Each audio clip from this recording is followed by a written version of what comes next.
Good morning and thanks for joining us for KBOI 2 News Midday. I'm Rick Douglas. Now to your top 11 stories at 11.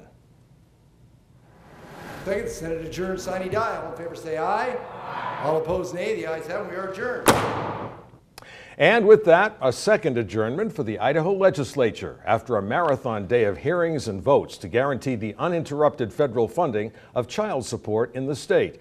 Governor Otter had ordered yesterday's special session to okay a child support bill that died in committee on the last day of the regular session. He will sign that bill later this morning.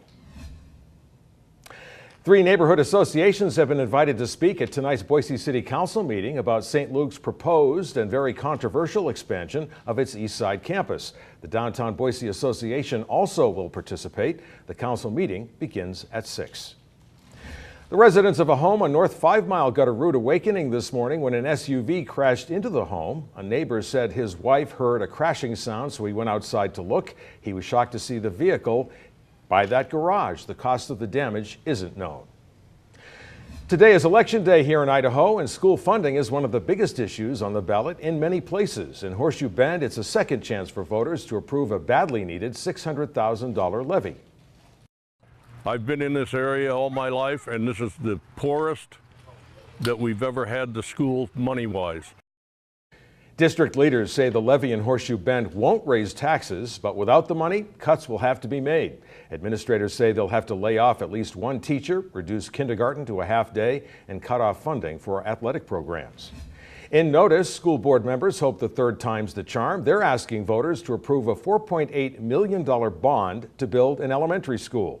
The bond would increase the property tax by about $20 for every $100,000 of home value. The bond does require a 2/3 majority to pass. Polls are open until 8 tonight. A Nampa man accused of murdering his girlfriend and burying her body in a cornfield has admitted to the crime. Alfredo Martinez pleaded guilty to killing Selena Thomas. Martinez told police he hit Thomas with a hammer and then hid her body in a closet, ultimately burying her in a cornfield near Melba. He's expected to be sentenced in July and could get life in prison. The bad weather Saturday forced the cancellation of opening day at LeBois Park. Instead, the annual meet is set to begin tomorrow.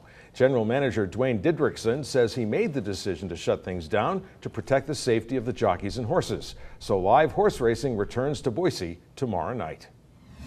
ITD says it is scrapping its plans to widen I-84 between Nampa and Caldwell. Instead, it will resurface the existing roadway with a new layer of asphalt. Resurfacing instead of rebuilding will save more than $100 million. Nampa's mayor says whatever the approach, they still need more lanes. The problem is we only have 2 lanes, and with the tremendous growth we're seeing, it just isn't enough. That funding at this time is not available, so we're seeking other cost-effective ways of addressing a solution. ITD says rebuilding and widening 84 between Nampa and Caldwell would cost $120 million, and that money just isn't in the budget.